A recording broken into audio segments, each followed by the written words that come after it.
Hand over to Elena Williams, who's going to introduce FastAPI. So Elena's been a fixture of the Python community in Canberra, organising the Canberra Python meetup group for a long time. Then she was in Perth and Sydney, and now back in Canberra, and the Canberra Python meetup group's going very strong, with over 1,000 members now.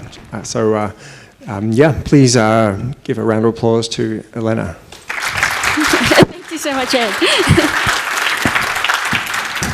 Yeah, indeed, quite proud of our Canberra Python user group, but also Perth user group as well with Russ. Shout out. Okay, so this is the FastAPI talk. Thank you so much for coming. It's a very tough session to choose, so I'm grateful for everybody who's here. As Ed said, my name is Elena Williams. This talk is entirely in GitHub, exactly as it is. Anyone who's seen my talks before will know that I have too much content, so let's go.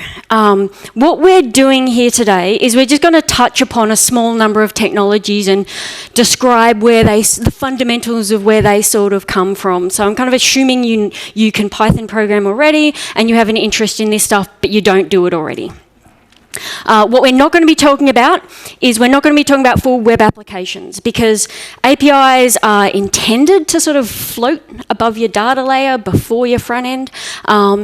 And, you know, data layers in the old days were RDBs, full stop. Now they could be anything. They could be a Python list, they could be a file sitting on a computer, they could be something, a cluster of something extremely exotic. So I'm not going to talk about data layers in any kind of detail, but I will be talking about GNAF. We're also not going to be talking about deployment, because FastAPI basically deploys on serverless and you can pick your own vendor. Very good. Another thing important to note, I am not from Geoscience Australia. They are a different organisation. They are just down the road. Some of the people I care about the very most in the world work there or have worked there. And they do, like, rocks and stuff. Whereas Geoscape, where I work, we do addresses, where addresses are a name for a physical location, like a house or an office or a mailbox or a shop or a store or an antenna or an ATM or a, what was the next one? It was a barbecue, block, boat shed. This here is actually a file out of GNAF. This is called an authority file. Actually, I thought this was going to be slightly square, so I'm going to pull this in a little bit. This is a list of every single type of address that has been supplied to Australia for legit, has been used or will be used in real life. Our favourites are Marine Berth and Mazinet, because everyone's like, what's a Mazinet? Nobody knows. So where do these addresses get minted? They are produced by local government agencies or councils or land planning authorities. That's the simple answer. There are more than 500 of those, but they also get fed up to the states, who do their own processes on them. And then there are a couple of public sector departments who maintain their own independent address lists for their own special purposes. And to clarify, there are no rules about what an address should be. There's no regulatory body to make sure addresses comply with some standard. There are guidelines. So there is no single address list until they were preparing for the 1992 census. And I was not going to include the next slide, but on the flight over, the acknowledgement of country was so lacklustre that I was like, you know what, I'm going to put that slide in. Because this is a picture of the 1921 census from the National Library of Australia. This is all a complete aside, by the way. Firstly, apologies to Tasmania. But on a serious note, I think all of us here know what it feels like, or most of us, majority of us, to be treated as if you don't exist. This is an artefact from history of government-level treatment like you do not exist. So, on that, I would like to give a shout-out and respect to all of our First Nations brothers and sisters and elders who are here with us now. Respect. But anyway, enough of that garbage politics behind us. We're organising a census for 1996. And nobody had a single list of addresses because we want a single list of addresses. So the states, believe it or not, came together and formed a company, one share each to each of the states and the Commonwealth. And it's not a multinational entity, a private company, not the government, not the federal, owned by the government, but not the federal government, the states. And I actually think that's pretty cool. And we make a single geocoded national address file. Because when you get all of the sources that create addresses, they only agree on about 2/3 of them, and then, there's like some 3 to 10% of them that are just like, could be anything. But in the decades since I've been putting this together, they've developed a lot of sophisticated strategies for building up data layers and, providing services to, like, heaps of stuff like the emergency services and, electoral committee, council, whatever, commission, that's the word. And it's also national critical infrastructure, and it's apparently worth like billions of dollars to the economy because it's free from data.gov.au. And it's apparently the most downloaded data source from data.gov.au. And in my abstract, I refer to GNAF as a monster, not because it's particularly big, it's only 15 million records or so, but because it is 203 files and they all have to fit together just so. But don't ask me. There's a talk by Alex Lee at this very conference, was 2 p.m, now it's 11 a.m. tomorrow, where he apparently took apart G-NAF. So he probably knows better than I do. But there is a flattened version that came out last year, and but it's a trade-off because you miss out on that lovely authority file like I showed at the beginning. Enough of that. We're here to talk about code. As a matter of fact, we're here to talk about FastAPI. FastAPI. FastAPI. And, with all of the respect in the world to Tom and Marcello and Armin and David for all of the work that they've done to put this library together, as well as Sebastian Ramirez, of course, who's done the lion's share of the work here. So this is how quickly FastAPI has become a competitor against the major Python frameworks. And we are going to look at some FastAPI example code, the 101 code. Saw it here in this very place yesterday. So FastAPI. Sorry, FastAPI. I have one joke. But I'm going to drill down into the differences here. So I don't know if you can see the Flask influence, but there are differences. First, you got this get here rather than route, and that's a HTTP verb. You're allowed all of the ones that are available. Makes sense for APIs. Secondly, that word async. We're going to come back to that. Finally, we're returning a serializable rather than a string of markup. Because APIs produced serializables, which were JSON or XML or whatever it might be. But FastAPI, in truth, rests upon Pydantic, whose kind of main core mission is to produce validated serializables. So really, these things we're going to talk about: async, Pydantic. Very good. We're going to do a very quick, tight, lightweight example of a FastAPI app. What I think is a pretty sweet example. Oh no, sorry, before that, we're going to install it. You only need FastAPI and Uvicorn, which Noah was here saying is a pretty rockin' good web server. You just run this and you can run it like that. I have it running here. This whole talk is running out of FastAPI using Flask's static serverless. This is actually JavaScript, but it's running from FastAPI out. That's why that's there. This is running live too, your nice lovely Swagger docs from Flask. Now we're going to do the example. So I think this is a really great example of a really tidy little API delivery. So in this box here, whatever I type into here is going into my search string here, and it's going to filter this list of wordy words here. So if I type A, B, C, D, and you can see it's running live here, and that's the point I've got here. So if I can type whatever I want, and it will filter out that list, or not, whatever. Okay, you get it. That's a really quick FastAPI. Very case scenario for use case FastAPI. This is like an address flavored one, and this is a shout out to my friend Rachel, who gave who gave a talk a few years ago about addresses, which I strongly recommend seeing. This is the real-life version that we use that's plugged into GNAF, and the internet seems to be, it works, but we'll give an example here. Though sadly, the challenge with delivering GNAF in this manner is not the type head. It's parsing the address string, very interesting problem, then connecting that parsed address string to searching on our data source, and then we also keep this data fresh every day, which these are all things that we... extremely interesting problems that I'd love to talk to anyone about later if you're interested. Okay, so that is a really quick example of FastAPI. Let's talk about Async. But truth is, I'm not going to talk about async. Heaps of people are. This is Zach Hatfield-Dodds talking about async at this very year's PyCon US, former Canberra Python organiser, and we miss him dearly. Shout out to everybody else involved too. But there's one quick TLDR which I will give you to async. If you're like me, you rock up to async and go, I have a degree on how async works. If you want to run async in Python, the interpreter needs to know at runtime that you're running an awaitable. You do this by using this async await syntax. If I want this get data function to be asynchronous, it's going to go off and go fetch my data from wherever. It needs to be called using this await. You have to have the async and await pair. And that await has to be called by an async function that's been called by an await, all the way up and down the stack.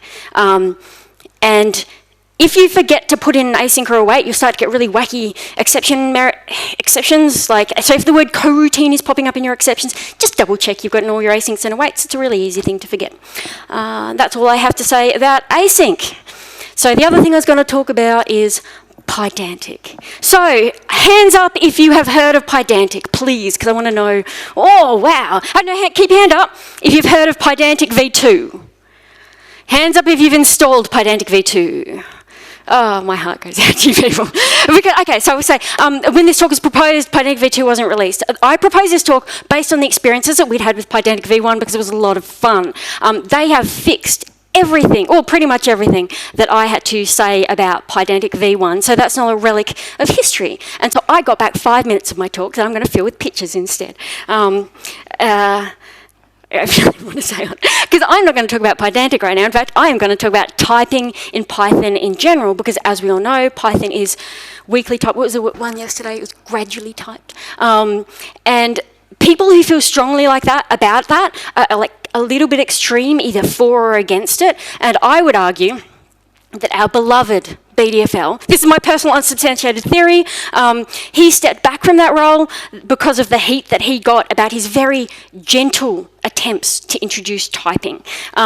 Because as we know, everything in Python is a object all the way up and down. You can do whatever you like to it, you try and do something to it, and it will just give it a red hot go. There is a time and a place when you don't want to do that. And there are a lot of different ways to it. Shout out to Alec Thomas if you're in the house, like he's a local. I know a bunch of the Atlas team are too. But the current hotness in 2023 is Pydantic. So thank you to Samuel Colvin and the whole team there. They got several $1 million in VC funding at the release of Pydantic v2, which was a complete rewrite up from the ground up in Rust, though the API is still exactly the same. So let's look at some Pydantic code. So, Pydantic. Jokes, Pydantic. Nobody thinks that's funny but me, but I have one joke. So this is your standard Pydantic base model. I think it's pretty obvious what's going on here. We are annotating some types. We can stack our annotations. We can have custom annotations. And I think, as would be expected, if you have a dictionary here full of stuff that matches annotations, and in the old days we used to just have an ORM and we would never see anything like this, but nowadays, because you're kind of getting your data back from whatever, generally you're going to get it back as a key pair sort of deal, which fits well into a dictionary, which we then use the keyword argument syntax to put into our Pydantic object, and thus a Pydantic instance comes out, as would be expected. If we do something like this in Pydantic, if you did that in a normal Python object, it would just make your instance and everything would be fine. As your intuition probably suggests, it does not like it. It will say, like, you tried to put in a string, I wanted an integer, why would you do that?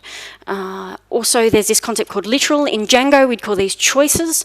I think this is like a perfect example. Like in no case, when we're putting together address, do we want something in Australia that is not on that list of 9 things, ever. Further, that literal is not a list, it is a literal. And everything inside that literal, they are not strings, they are enums. So beware of that. Don't treat them like it's a list, because you can't. As intuition would suggest, if you put something in there that's not good, it will tell you it doesn't like it. It should be one of those. Great. Other things you can do is there's this concept of field, which should be very familiar to everyone who's familiar with ORMs. It's an analogous sort of concept. You can do validation. You can do set defaults. You can set fancy defaults. You can do all kinds of stuff. Also worth noting is Pydantic inheritance. It can be a bit strange, like async. It's got to be Pydantic all the way up and down the stack, so it's got something to validate against. And it also does not, you can use abstract base classes, but your attribute value inheritance can be a little bit weird, so just don't take for granted that that's just going to work as you would expect. Also, I'm a Django guy, and maybe I just use that property a lot, but I was really mucked around by the fact that it doesn't handle that property like easily off the bat, but you can use this thing called computed field, and that figures it out for you. FastAPI and Pydantic just play really well together, and they're implemented in that way. You want to return a serializable, you can chuck it out as a dictionary or as a Pydantic object, and that will just return your API request. Okay, now let's change gears entirely, and I want to talk about GeoJSON. So check out that standard. Oh yeah, and I understand it's an RTF, not an ISO. Don't at me. So this is no longer Python. This is JSON object notation. This is a standard GeoJSON response. It has 3 things in it by the standard. It has a type, which has to be a string. That string has to be kind of feature. There's another thing, but we'll get to that in a minute. But basically, it's feature.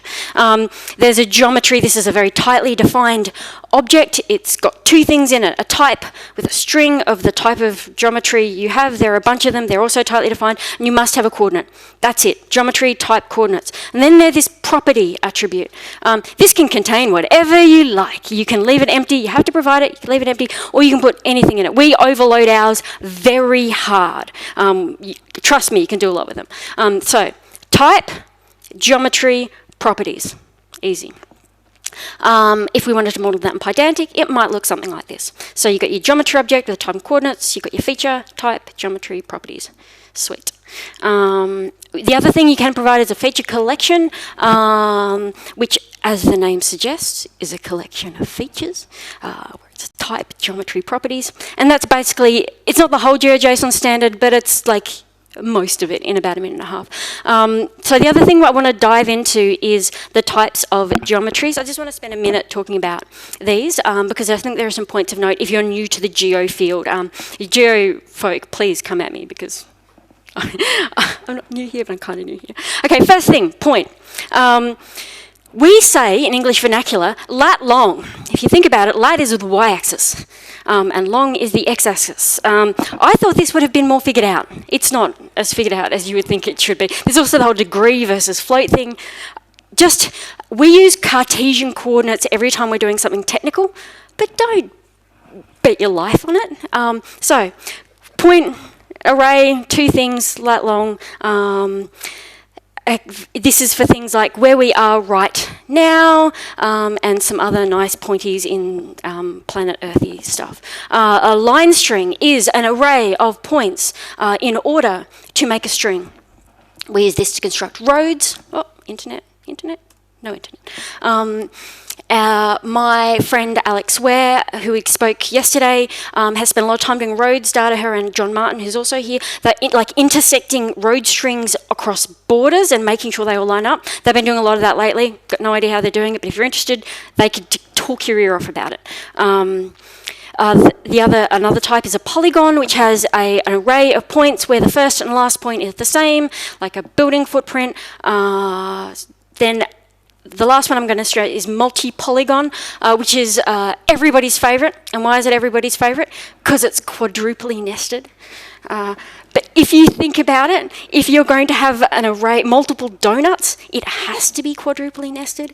And we use these like day in, day out to do we use multi-polygons for basically everything. Cool. So if we wanted to model these in Pydantic, honestly, this is only here because it's like list. It's my sense of humour. I really want to say thank you to AusGeo because they produce this library called Shapely. And if you have a valid set of coordinates, sorry, and I did forget to mention that there is handedness in Python with polygons. So strictly typed GeoJSON expected to be clockwise. You don't always have to do it, but strictly validated will come at you if you don't. Here, like Shapely, just you give it your geometry, and this, it will just give you an outline if you want. It will just calculate, do all the math stuff for you. This is an dot area, and you can feed a geometry, and it just does that mathsy stuff, makes it go away, which is great. So, in summary, GeoJSON also allows 3D, also allowed to mix and match your points and mix and match your geometries in your feature collection. So, let's do a GeoJSON query for here. So we've got back a bunch of buildings from GNAF. Sweet. There were 4, but only 2 of them had names because of reasons. So type, property, geometry, GeoJSON. The query is for here. I want to believe that at least someone else in this room is thinking about this XKCD comic, where, this is us here. So I just want you to know, if you're in doubt, you can probably use in Australia GDA 2020. Though, if you absolutely must convert your datums to other datums, which sounds like a fiendish problem to do, pyproj just magic does it. So there is a library in the world that magic. It's a bit hard to install, but you want to convert datums, magic. Okay, so why do we care? Basically, we're doing a lot of digital twins and digital atlases at the moment, but you can just pick a library, a mapping library off the shelf, just do it. I picked Leaflet, I got their 101 example, I just copied and pasted in that GNAF response from before, and bada bing, bada boom. And I checked in some CIFAR data because we're all really smart, it's educational at 95 percentile. No, that's just ABS census night data, but I thought that was funny. So here's some more data. This is regional buildings we got going here, and land parcels, I think. This is a mesh block in the suburb of Adelaide.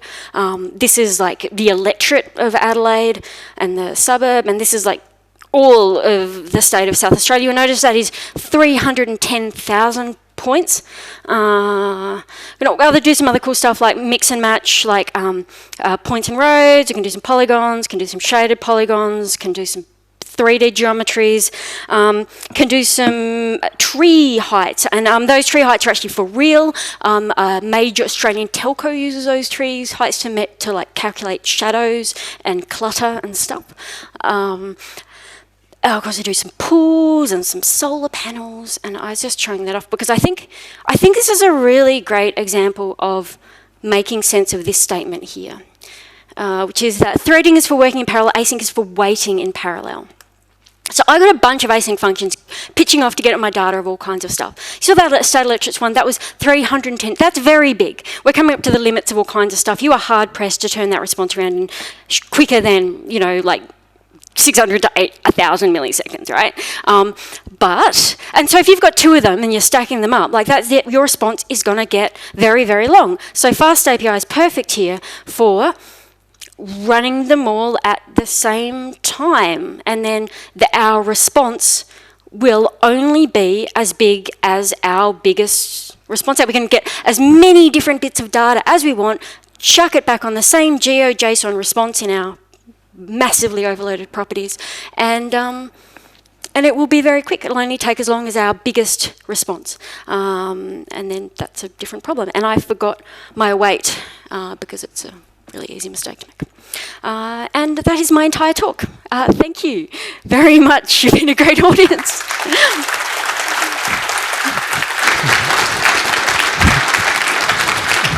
So, thank you very much, Elena, for a very animated, energetic talk and a very professional, sort of polished slide deck. So thank you so much. Are there any questions? Yes, Russell. Mike. Thank you. Thank you very much. You mentioned GDA 2020 at the end there. Yes. Is there no reference data or no? Is there any way to know that your GeoJSON data has been coded against GDA 2020 versus WCS84? Generally a header is a provider, CRS encoding header. And to be honest, a lot of them come from the ESPG encoding, which is the P in that is petroleum. Spatial, I guess, is the S. But yeah, and these are all aliases, in fact. And GDA 94 is used still commonly, but like I said, usually if it's going to be specified, the datum is going to be specified, it will be in the response headers. And altitude is relative to sea level, mean sea level, if it's a 3D coordinate? Good question. Don't know. Check your references.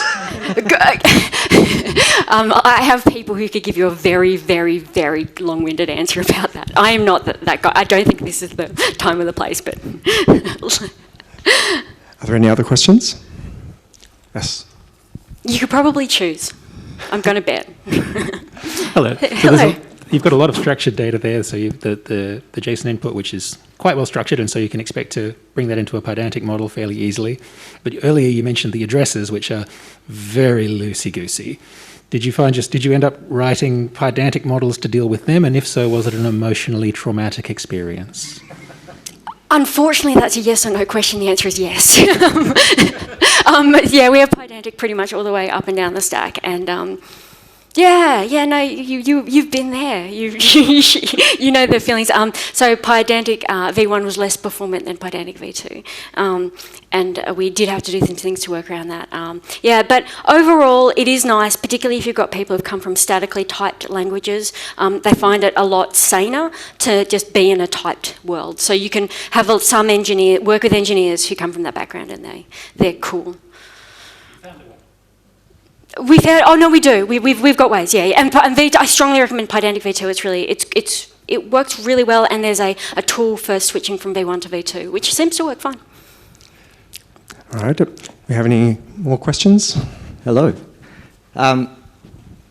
Building upon the several different libraries that there are for validation, I notice it looks very much like data classes as well. Hello, yeah. What does Pydantic give you over like the standard library data class? It just behaves different. The honest answer is I don't really know. I have used data classes probably as much as I've used Pydantic, but I can't, you just use them for different stuff. I've never really thought about that framing. Okay, so on the lid of it, Pydantic says it's good for validation and serialization, whereas data classes, I just use them for type annotation and, some minor sort of validation. Great question. Let's find the answer. Thanks, Elena. Thanks, Luke. Oh. We have time for one more quick question. Yes. GNAF sets a pretty cool standard. What influence has it had on the international landscape? Oh, that's so great. So it is currently the time in history where I think a lot of these standards are, are just coming to the point where it's starting to become a bit competitive, where it used to be just governments, and now there are other players going, hey, we can do this. And so there's being a bit of a standardisation and discussion amongst the different entities who produce this level of data set about that, but it's the very early days of that history, I think. So I think it's reasonable for me to say that we do talk to other agencies around the world who produce the similar comparable artifacts, but they are different in each region. Like, for example, Malaysia doesn't have one at all. The whole standardisation of addresses I think we're at the beginning of that conversation. That's a very excellent insight. Thank you very much. All right, we have a small gift for you as a token of our appreciation. So I'll present you with that and that as well. Thank you very much again, thank you. Elena. Thank you very much. It was awesome.